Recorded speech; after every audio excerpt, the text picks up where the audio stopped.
Hello students, कैसे हैं आप सभी लोग। मैं आयुष और आयुष साइंस में आप सभी का स्वागत है।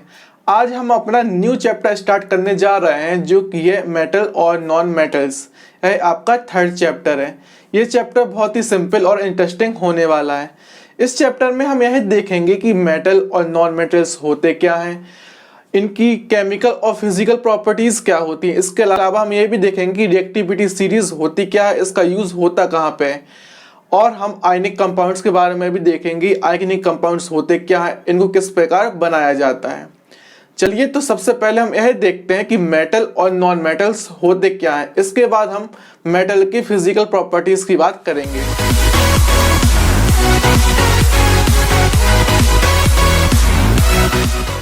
चलिए, तो सबसे पहले हम यह देखते हैं कि मेटल्स होते क्या हैं। आप एलिमेंट्स के बारे में तो जानते ही होंगे, आपने क्लास 9th में भी एलिमेंट्स के बारे में पढ़ा होगा। एलिमेंट्स क्या होते हैं? एलिमेंट्स होते हैं प्योर सब्सटेंस जो कि सेम टाइप के एटम से मिलकर बने होते हैं। किससे मिलकर बने होते हैं? सेम टाइप के एटम से। यानी कि कोई भी एलिमेंट होगा उसमें जो भी एटम्स प्रेजेंट होंगे, यानी जो एलिमेंट जिस प्रकार के एटम से मिलकर बने होंगे उन एटम्स की chemical and physical properties same होंगी। यानी किसी भी एलिमेंट जो भी एटम से मिलकर बना होता है उन सभी एटम्स की जो केमिकल और फिजिकल प्रॉपर्टीज होती हैं वो क्या होती हैं? सेम। यानी कि जो एलिमेंट होते हैं वो प्योर सब्सटेंस होते हैं, उनमें present atom same properties show करते हैं। तो यह जो एलिमेंट्स होते हैं इन्हें 3 टाइप्स में डिवाइड किया गया है: मेटल, नॉन मेटल्स और मेटेलॉइड। मेनली अगर हम देखें तो जो एलिमेंट्स होते हैं वो 2 टाइप्स में डिवाइड किए गए हैं। एलिमेंट, पहला metal, second non metal.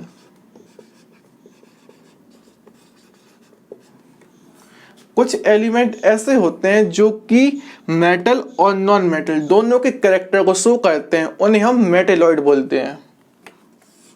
Metalloids, ये मेटलॉइड्स वैसे तो आपके चैप्टर में है नहीं, लेकिन मैंने आपको बता दिया कि कुछ ऐसे एलिमेंट्स होते हैं जो मेटल और नॉन मेटल दोनों के कैरेक्टर शो करते हैं, उन्हें हम मेटेलॉइड्स कहते हैं। मेनली जो एलिमेंट्स होते हैं 2 टाइप्स में डिवाइड किए गए हैं, मेटल और नॉन मेटल। तो इस चैप्टर में हम यह देखने वाले हैं कि वो ऐसी कौन सी प्रॉपर्टीज है जिसके कारण हम यह कह रहे हैं कि कोई एलिमेंट मेटल है या नॉन मेटल है या मेटेलॉइड। चलिए, तो हम इसी को चलिए तो अब हम मेटल्स की फिजिकल प्रॉपर्टीज की बात करते हैं, या हम यूं कह सकते हैं कि ऐसी कौन सी प्रॉपर्टीज है जिसके कारण हम उस एलिमेंट को क्या कह रहे हैं? मेटल। यानी ऐसी कौन सी फिजिकल प्रॉपर्टीज है जिसके कारण हम डिफाइन कर पा रहे हैं कि कोई एलिमेंट क्या है? मेटल।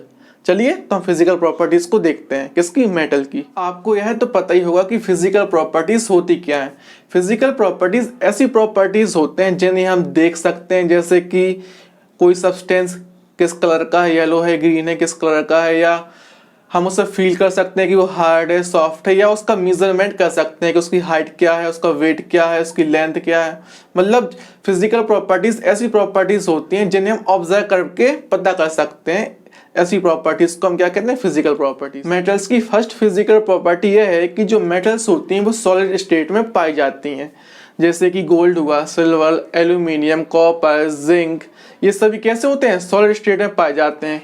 क्या आपने कभी एल्यूमिनियम या कॉपर या आयरन को गैसियस स्टेट में देखा है क्या, या उसे कभी लिक्विड फॉर्म में देखा है क्या? आपने कभी नहीं देखा होगा, क्योंकि जो भी जितनी भी मेटल्स होती हैं वो सभी हमेशा सॉलिड स्टेट में ही पाई जाती हैं। और आपके मन में क्वेश्चन आ रहा होगा कि मेटल्स सॉलिड स्टेट में ही क्यों पाई जाती हैं, लिक्विड या गैस में क्यों नहीं पाई जाती? तो इसका मेन रीजन ये है कि जो मेटल्स होती हैं वो क्या होती हैं? एलिमेंट्स। और एलिमेंट्स किससे मिलकर बने होते हैं? एटम्स से। यानी कि मेटल के जो एटम्स होते हैं उनके बीच में जो फोर्स ऑफ अट्रैक्शन होता है वो बहुत ही ज्यादा हाई होता है, यानी बहुत ही अधिक होता है। इनके बीच में जो फोर्स ऑफ अट्रैक्शन है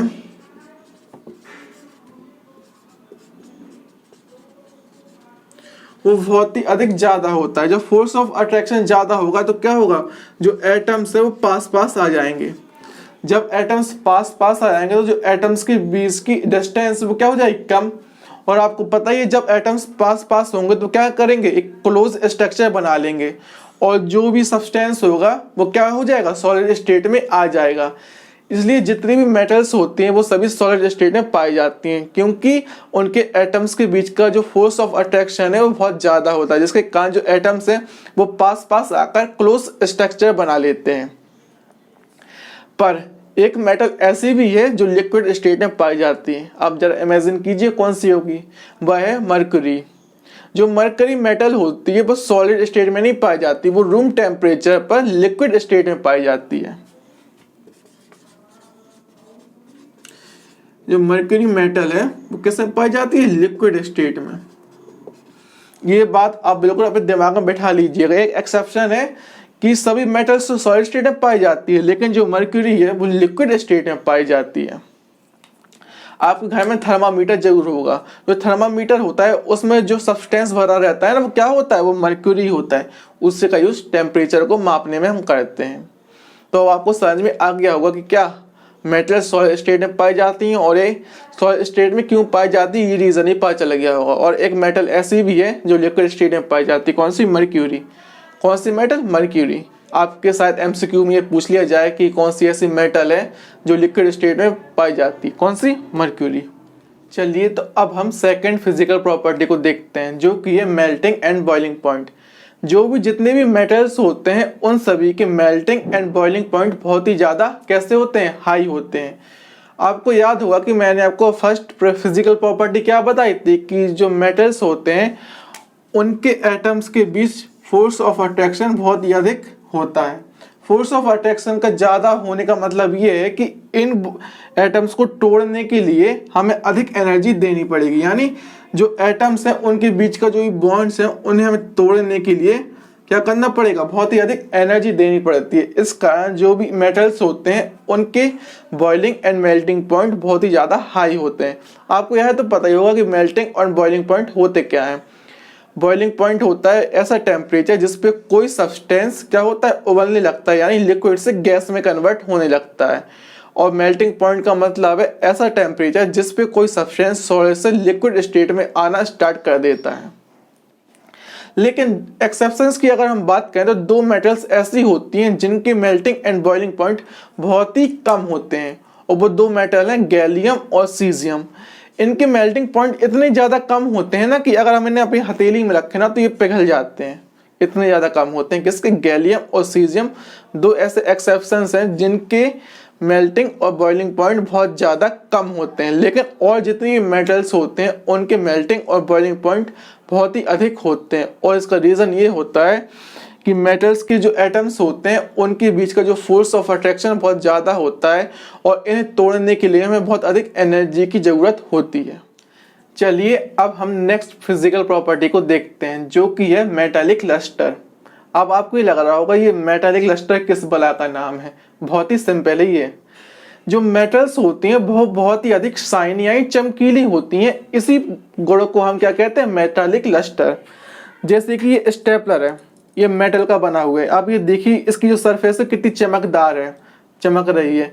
इसी प्रॉपर्टी को हम बोलते हैं मेटालिक लस्टर। जो मेटल होती है उनकी जो सरफेस होती है वो बहुत ही ज़्यादा स्मूथ होती है। इस कारण जब भी मेटल की सरफेस पे लाइट पड़ती है तो वो तुरंत रिफ्लेक्ट हो जाती है। इतनी स्मूथ सरफेस होती है मेटल्स की कि जब भी इस पर लाइट पड़ती है तो ये जो लाइट होती है वो तुरंत रिफ्लेक्ट हो जाती है। इसके कारण जो मेटल्स होते हैं उनकी सरफेस हमें बहुत ज़्यादा चमकदार दिखाई देती है, और इसी गुण को हम बोलते हैं मेटालिक लस्टर। हम कह सकते हैं the surface of metal is very shiny, this property is called metallic lustre. इस प्रकार हम कह सकते हैं कि जो मेटल्स होती हैं वो नेचर में कैसी होती हैं, लस्ट्रस होती हैं। क्योंकि जो मेटल्स होती हैं उनकी जो सरफेस होती है बहुत चमकदार दिखाई देती है, क्योंकि उनकी सरफेस बहुत ज़्यादा स्मूथ होती है, जिस कारण जो लाइट है उस पर तुरंत पड़ती है और तुरंत रिफ्लेक्ट हो जाती है। और लाइट जब भी रिफ्लेक्ट होती है तो जो भी चीज़ होती है वो हमें बहुत ज़्यादा चमकदार दिखाई देने लगती है। जैसा कि मैंने ये स्टेपलर का एग्जांपल दिया था कि जो मेटल्स होते हैं उनकी सरफेस बहुत ज़्यादा क्या होती है, स्मूथ, जिस कारण जो लाइट पड़ती है वो तुरंत रिफ्लेक्ट हो जाती है। इस कारण जो मेटल्स होते हैं वो बहुत ज़्यादा चमकीली दिखाई देती हैं। चलिए तो अब हम नेक्स्ट फिजिकल प्रॉपर्टी को देखते हैं, जो कि है मेलिएबिलिटी। मेलिएबिलिटी किसी भी मेटल की सबसे इम्पोर्टेंट फिजिकल प्रॉपर्टी होती है, क्योंकि मेलिएबिलिटी एक ऐसी प्रॉपर्टी होती है जिसमें कि हम मेटल को हथौड़े से पीट कर उसे हीट में कन्वर्ट कर देते हैं। यानी कि मेटल्स होती हैं वो एक ऐसी प्रॉपर्टी रखती हैं कि अगर हम उन्हें हथौड़े से पीटते जाएं तो वो टूटती वगैरह नहीं है, बल्कि वो हीट में कन्वर्ट हो जाती हैं। जैसे कि मेरे पास एक मेटल का टुकड़ा है और मैं फिर से हैमर से, हथौड़े से इसे पीटता जाऊं, इस पर ठोकर मारता जाऊं, तो ये टुकड़ा ही टूटेगा नहीं, बल्कि ये चपटता जाता है, चपट होके हीट में कन्वर्ट हो जाएगा। इसी प्रॉपर्टी को मेलिएबिलिटी कहती हैं। इसी गुण के कारण जो मेटल्स होती हैं उन्हें हम विभिन्न आकार देते हैं अपनी आवश्यकता के अनुसार, जैसे कि सिल्वर फॉइल हुआ, एल्यूमिनियम फॉइल हुआ। इसके अलावा बहुत सी प्लेट वगैरह, बहुत सी चादरें होती हैं जो मेटल की बनी होती हैं, जिन्हें हम अपने आवश्यकता अनुसार हम यूज में लाते हैं। उनको कैसे हमने कन्वर्ट किया? मेलिएबिलिटी गुण के कारण ही। अगर मेलिएबिलिटी प्रॉपर्टी ना होती मेटल्स में तो शायद हम मेटल्स को विभिन्न आकार में नहीं ढाल पाते, उनकी शीट नहीं बना पाते। इसलिए जो मेलिएबिलिटी है वो सबसे इंपॉर्टेंट प्रॉपर्टी है किसकी? मेटल की। और मेलिएबिलिटी क्या होती है? मेलिएबिलिटी मेटल्स की एक ऐसी प्रॉपर्टी होती है जिसमें कि हम मेटल को हथौड़े से पीट कर या किसी भी चीज से पीट कर उसे शीट में कन्वर्ट कर देते हैं। लेकिन कुछ मेटल्स ऐसी भी होती हैं जो कि मेलिएबिलिटी प्रॉपर्टीज को शो नहीं करते, यानी एक्सेप्शंस की बात करें तो सोडियम, पोटेशियम और मर्क्यूरी है, वो मेलिएबिलिटी प्रॉपर्टी को शो नहीं करती, क्योंकि मर्क्यूरी वो तो लिक्विड ही, अब लिक्विड को थोड़ी ना हम हथौड़े से पीट के उसको शीट में कन्वर्ट करेंगे, वो तो कॉमन ही है। इसके अलावा जो सोडियम, पोटेशियम होती है बहुत ही सॉफ्ट मेटल होती है, इन्हें हम चाकू से ही काट सकते हैं, तो फिर अगर हम हथौड़े से इसको पीटेंगे ना वो तो टूट ही जाएगा।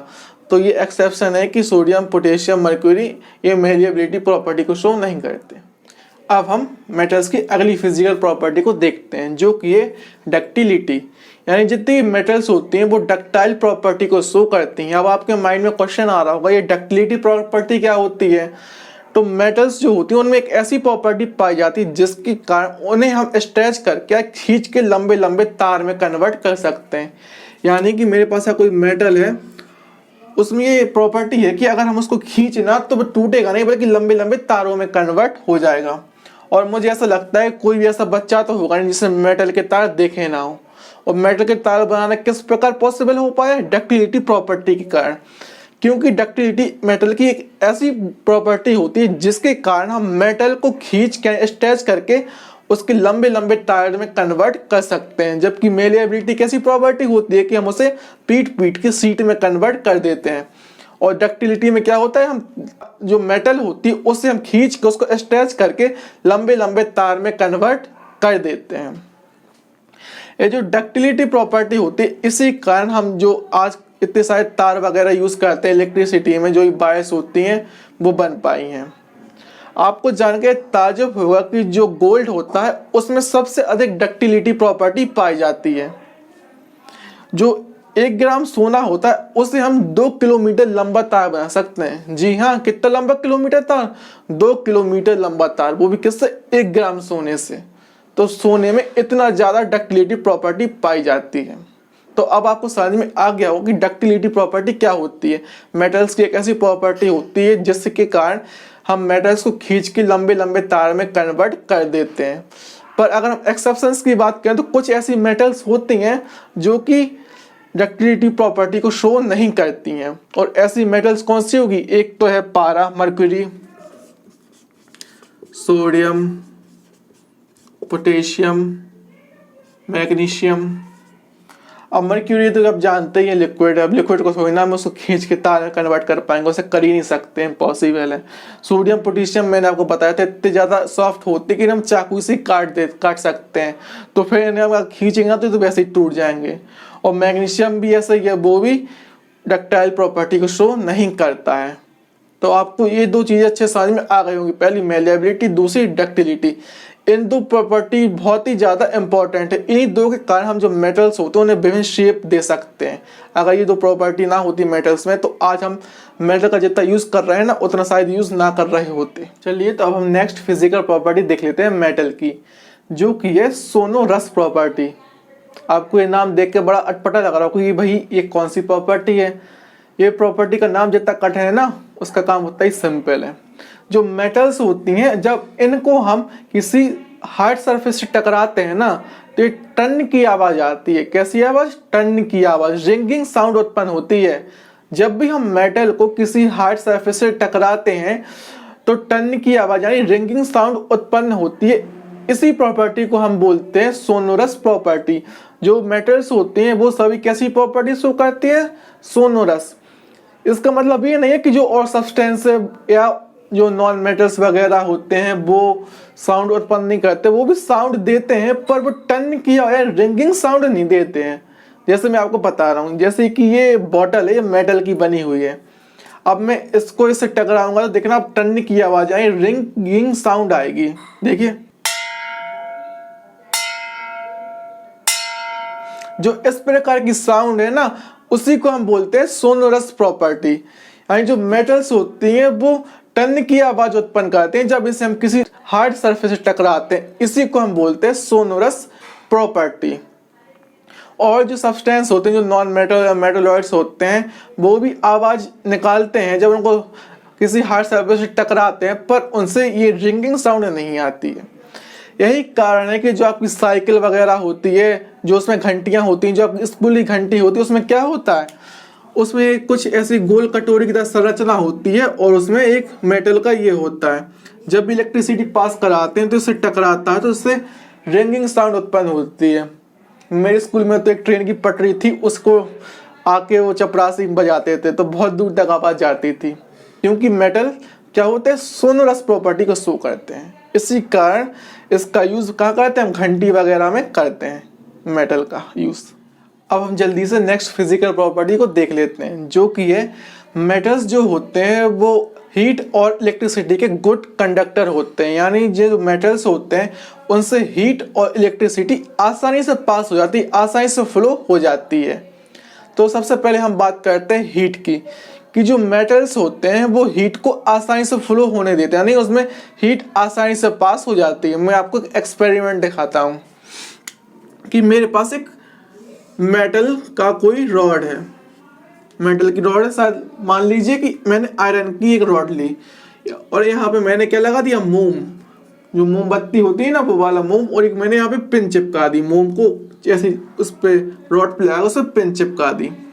अब मैंने एक स्टैंड लिया और इस स्टैंड पे मैंने इस रॉड को फिट कर दिया। अब मैंने एक बर्नर लिया है। क्या लिया है? बर्नर।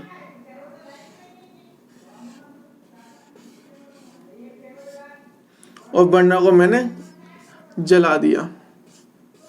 अब बर्नर जलेगा तो क्या होगा? जो मेटल है वो इसका ये वाला पोर्शन गर्म होगा, जरूर होगा।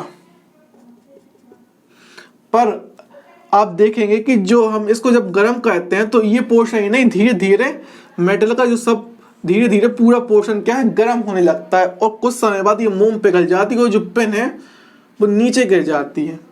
तो माइंड में एक क्वेश्चन आता है कि जब हम गर्म यहाँ पे कर रहे थे तो हीट यहाँ तक पहुँच कैसे गई? यहाँ तक पहुँच क्यों गई? पहुँच इसलिए गई क्योंकि जो मेटल्स होते हैं वो हीट के गुड कंडक्टर होते हैं। इसी कारण हम इस पार्ट को गर्म कर रहे थे, लेकिन जो हीट है वो यहाँ तक पहुँच गई और मोम पिघली और पिन है वो नीचे गिर गई।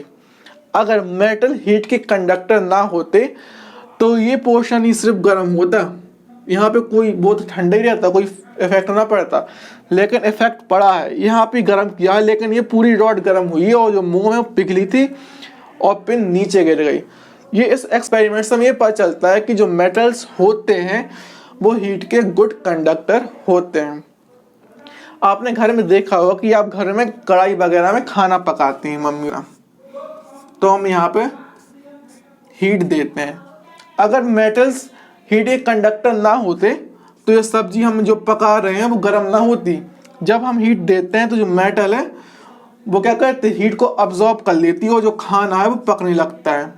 और दूसरी बात ये आपने देखा होगा कभी कभी ये जो कढ़ाई के जो हैंडल हैं आप छू लेते हैं, कभी कभी जब खाना जल जाते हैं। क्यों? गर्म तो यहाँ पे कर रहे थे हम, यहाँ पे कैसे हीट आ गई? क्योंकि जो मेटल्स होते हैं वो हीट को कंडक्ट करते हैं, हीट के गुड कंडक्टर होते हैं। इसी कारण जो कढ़ाई वगैरह जो मेटल्स होते हैं उनका यूज़ हम बर्तनों में करते हैं, क्योंकि जब हम गैस जलाएंगे खाना पकाएंगे तो मेटल गर्म होगा, हीट को अब्जॉर्ब करेगा और खाना पक जाएगा। और ये एक्सपेरिमेंट भी आपको साथ में आ गया होगा। अब हम बात करते हैं इलेक्ट्रिसिटी की। जो मेटल्स होते हैं वो इलेक्ट्रिसिटी के भी गुड कंडक्टर होते हैं। आपने नोट किया होगा आपके घर में जितने भी वायर है, इलेक्ट्रिसिटी जितने भी वायर हैं वो सभी मेटल के बने हैं। आपने कभी कहीं देखा है कि प्लास्टिक का तार है उसमें मेटल है ही नहीं? ये जरूरी है कि जो मेटल का तार होता है उसके ऊपर प्लास्टिक की कवरिंग होती है, क्योंकि आपको करंट वगैरह ना लगे, नहीं तो आप चिपक ही जाएंगे उसमें। लेकिन जो तार होता है वो किसका बना होता है? मेटल का बना होता है। कभी आपने देखा कि प्लास्टिक का तार बना है, धागे का तार बना है, धागे का तार को हम स्विच में लगा रहे हैं? कभी नहीं देखा होगा। क्यों? मेटल ही का यूज हम कर रहे हैं। क्यों कर रहे हैं? क्योंकि जो मेटल होते हैं वो इलेक्ट्रिसिटी के गुड कंडक्टर होते हैं। और जो सिल्वर और कॉपर होते हैं वो हीट और इलेक्ट्रिसिटी के सबसे अच्छे कंडक्टर होते हैं। कौन? कॉपर और सिल्वर। जो समझ में आ गया होगा, जो मेटल्स होते हैं वो हीट और इलेक्ट्रिसिटी के गुड कंडक्टर होते हैं, इसलिए हम मेटल का यूज बर्तनों में करते हैं। इसका यूज हम तार वगैरह वायर में करते हैं, क्योंकि ये हीट और इलेक्ट्रिसिटी दोनों को कंडक्ट करते हैं। एक कॉपर और सिल्वर, ये दोनों ऐसी मेटल होती हैं जो हीट और इलेक्ट्रिसिटी के सबसे अच्छे गुड कंडक्टर हैं। कौन? कॉपर और सिल्वर। लेकिन अगर हम एक्सेप्शंस की बात करें तो मर्क्यूरी और लेड दो ऐसी मेटल्स होती हैं, और लेड दो ऐसी मेटल्स होती हैं जो हीट और इलेक्ट्रिसिटी दोनों को कंडक्ट नहीं करती। ये दोनों एक्सेप्शन है, आपको ये बिल्कुल ध्यान रखना है, क्योंकि आपके एमसीक्यू में शायद क्वेश्चन आ सकता है, which metal is not conduct electricity? कौन सी? मर्क्यूरी और लेड। चलिए, तो इसी के साथ हमने इस वीडियो में मेटल के फिजिकल प्रॉपर्टीज को कवर कर लिया है। मैं आशा करता हूँ कि मैंने फिजिकल प्रॉपर्टीज के बारे में जो कुछ ही बताया वो आपको समझ में आ गया होगा।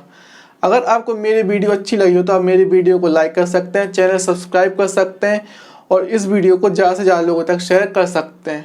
अगर आपको कोई भी क्वेश्चन या कोई भी डाउट हो तो आप कमेंट बॉक्स में पूछ सकते हैं या इंस्टाग्राम पे डीएम कर सकते हैं। चलिए, तो आज के लिए इतना ही। तब तक के लिए हैव अ गुड डे, सी या, बाय।